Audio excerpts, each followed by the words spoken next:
With the Standard newspaper now, taking a look at what else is making headlines here. And Jubilee's radical plan to shake the Independent Electoral and Boundaries Commission as well as the Supreme Court. That is a story that continues on page 6 of the paper. But as it turns out, the Jubilee party now plans to trim the IEBC chairman's powers as well as tame the Supreme Court by introducing the requirement of the two-thirds rule for key decisions made by both institutions. These and so many other proposals will be top of the agenda for today's Jubilee Parliamentary Group talks that have been convened by President Uhuru Kenyatta. And that is on page 6 of the Standard newspaper this morning.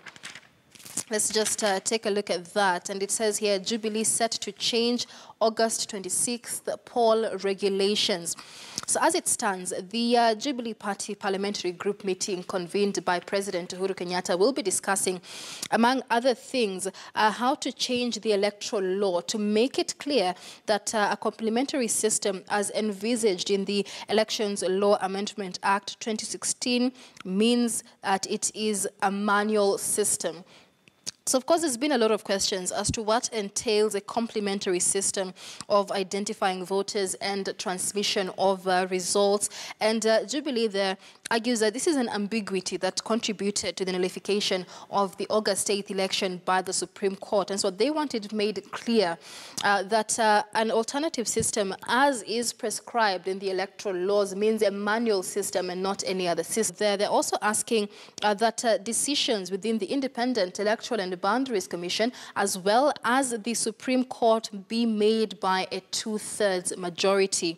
Now, this, of course, targets decisions as well as powers of the chairperson of the Independent Electoral and Boundaries Commission.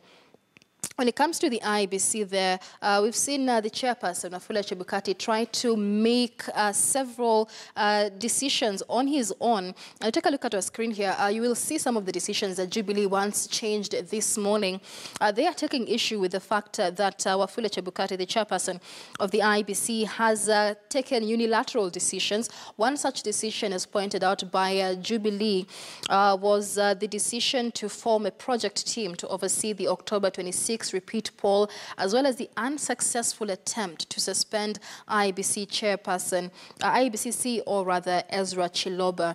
And so a proposal now to require that critical decisions made by the IEBC be made by a two-thirds majority, but they also want the same to apply to the Supreme Court.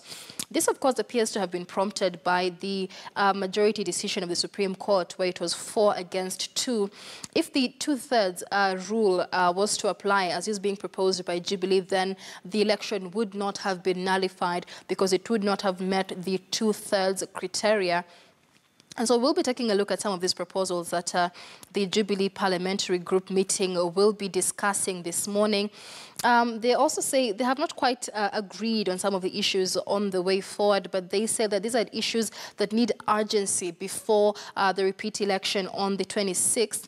They also want a review of the qualification of the chairman of the Independent Electoral and Boundaries Commission so that any other member of the commission can take up the role of the chairperson in his absence.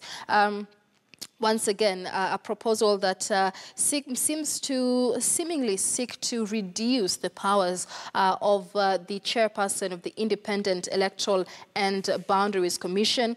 We'll be discussing this in a bit more detail. But other than that, Jubilee says they also wish to provide or reintroduce the Green Book for use in validation of voters. And they say, this of course in conjunction with the first proposal they have, that it should be made clear that a complementary system as envisaged within the electoral laws is a manual system.